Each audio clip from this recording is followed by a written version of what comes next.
গেল কিছুদিন আগে নর্থ সাউথ ইউনিভার্সিটির অপূর্ব পাল কোরআন নিয়ে বাজে মন্তব্য করেছে। তাকে আমাদের দেশের কিছু পশ্চিমা মদতদার কিছু ব্যক্তি বলেছিল মানসিক ভারসাম্যহীন। বলেছিল কিনা বলেন? একজনকে কোরআন নিয়ে সে কথা বলবে আর তাকে আপনি মানসিক ভারসাম্যহীন পাগল বলে দিবেন, বাংলার জনগণ কোনো অবস্থাতে এটা বরদাস্ত করবে না। বিভিন্ন সময় নাস্তিকরা কোরআন নিয়ে কথা বলেছে, কোরআনটাকে তারা পায়ের নিচে দিয়ে ফেসবুকে লাইভে আসে। বাংলাদেশের সর্বোচ্চ শাস্তি হয় তাদেরকে 2 বছরের জন্য কারাদণ্ড দেওয়া হয়, 2 বছর পরে তাদেরকে জামায় আদর করে ভিসা পাসপোর্ট দিয়ে তাদেরকে জাপানে প্রেরণ করা হয়। আমরা বলতে চাই, আগামীতে এই কোরআন নিয়ে যে কোনো ব্যক্তি কথা বলবে, রাষ্ট্রীয় কোনো বিচার হবে না, তাকে জনতার মাঝে ছেড়ে দিতে হবে। তাকে যে শাস্তি দেওয়ার আমরা দিব। কথা বলেন ঠিক কিনা?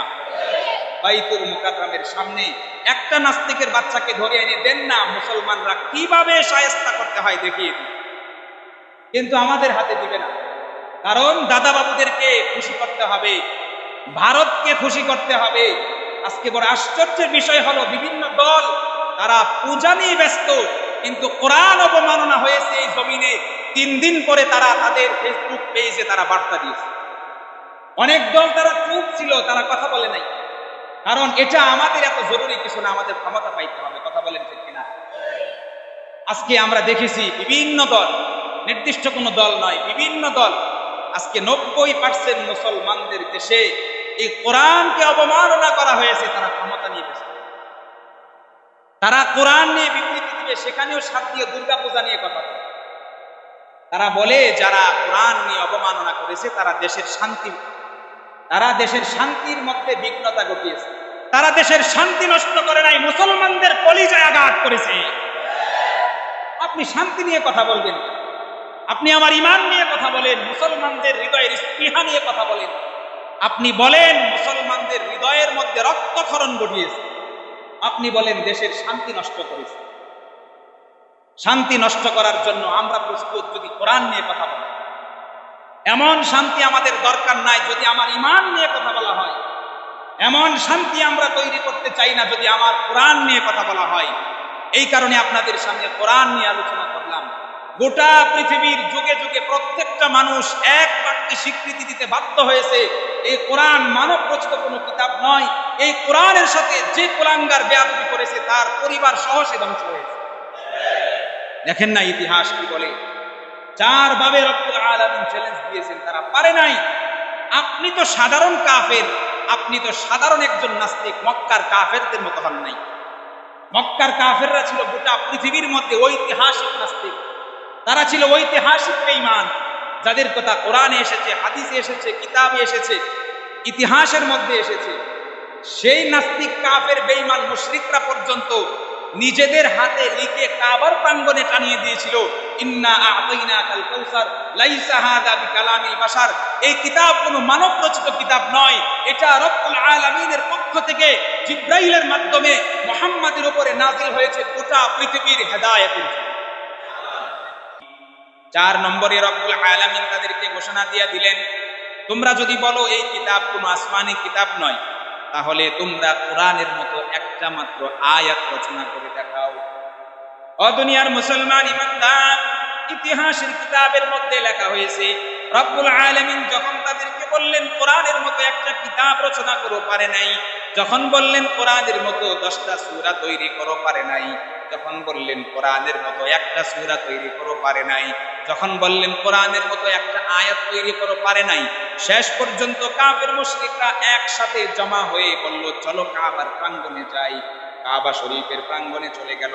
একটা চামড়ার মধ্যে বড় করে লিখলো, ইন্না আ'তাইনাকাল কাউসার লাইসা হাযা বিকালামিল বাশার। মক্কা নগরীর প্রত্যেকটা কাফের মুশরিক এক বাক্যে ঘোষণা দিয়েছিল, আল্লাহ পাক রব্বুল আলামিন এই কিতাব রচনা করেছেন। গোটা পৃথিবীর কোন মায়ের বেটা বাপের বেটার পক্ষে কোরআনের মতো একটা শব্দ তৈরি করার ক্ষমতা না। আল্লাহ পাক রব্বুল আলামিন এভাবে কোরআনটাকে দুনিয়ার জমিনের মধ্যে পাঠাইছেন। কিন্তু বড় আফসোসের সঙ্গে বলতে হয়, আজকে বাংলার জমিনে যুগে যুগে আমরা দেখে আসতেছি বিভিন্ন নাস্তিক বেঈমান কুলাঙ্গারের বাচ্চারা এই কোরআন নিয়ে বিভিন্ন কথা বলে। কথা বলেন ঠিক কিনা? এই কোরআনের বিরুদ্ধে বিভিন্ন নাস্তিক কুলাঙ্গারের বাচ্চারা কোরআনটাকে পায়ের নিচে দিয়ে পদদলিত করেন।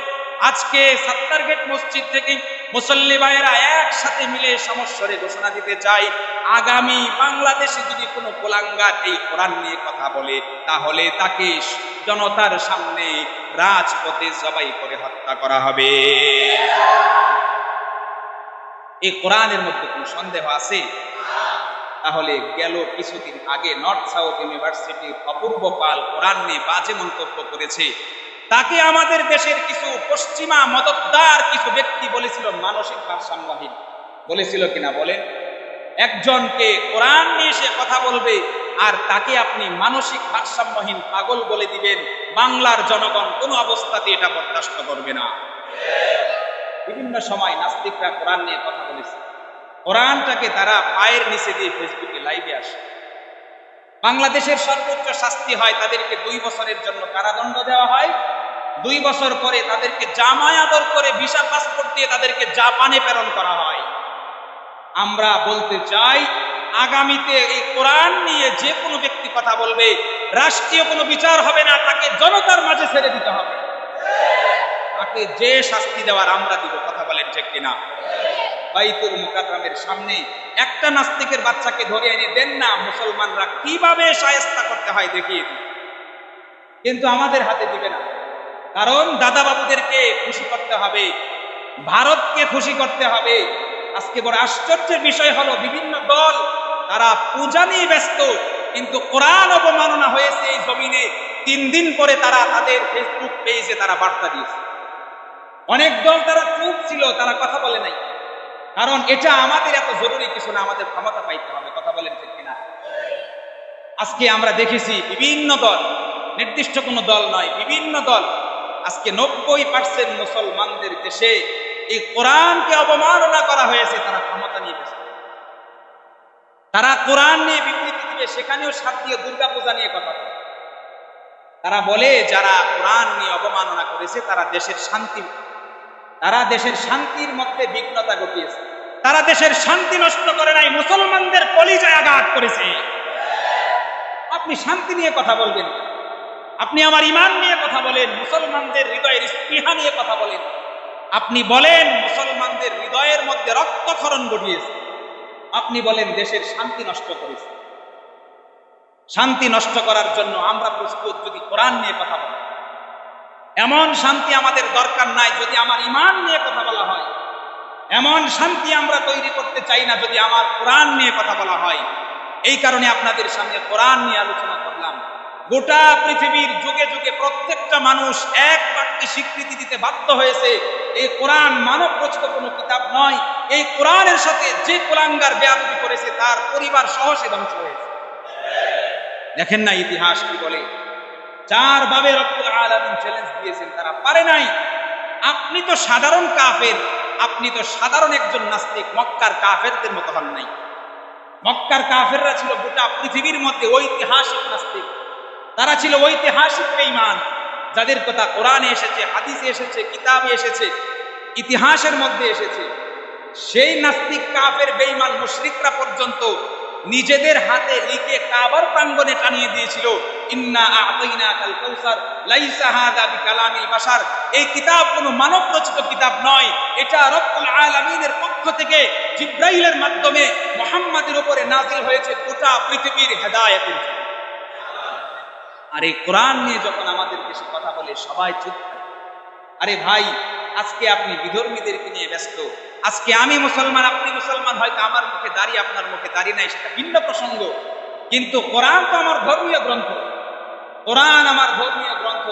এই ধর্মীয় গ্রন্থের উপরে যখন আক্রমণ করা হয়, দল মত নির্বিশেষে, হুজুর গাইরে হুজুর সবাই মিলে, আলেম গাইরে আলেম সবাই মিলে, জাননেওয়ালা জাননে, যে জানে না সে সহ সবাই মিলে একসাথে ঝাঁপিয়ে পড়ার দরকার ছিল না? নাই? তাহলে আমরা সবাই চুপ কেন? আজকে কোরআন নিয়ে বেশি কথা বললে দেখা যাবে পশ্চিমারা আমাদের উপরে চড়াও হয়ে যাবে, আমাদের উপরে তারা অসন্তুষ্ট হয়ে যাবে। নির্দিষ্ট কয়েকটা দল থেকে সঙ্গে সঙ্গে বিবৃতি দেওয়া হয়েছে, বাকি বেশিরভাগ দল এই ব্যাপারে কথা বলে নাই। আরে ভাই, এই কোরআনই তো হবে আমার নাজাতের সঙ্গী।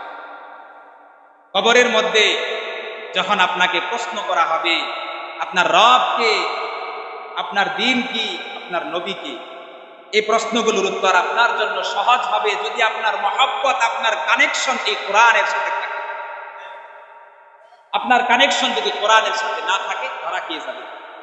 এই কারণে আমরা বলতে চাই, এই কোরআন নিয়ে আগামীতে যদি কোনো ধরনের বাজে মন্তব্য করা হয় তাহলে তার সর্বোচ্চ শাস্তি হবে মৃত্যুদণ্ড। এর বিকল্প কোনো কথা নাই, সরাসরি মৃত্যুদণ্ড।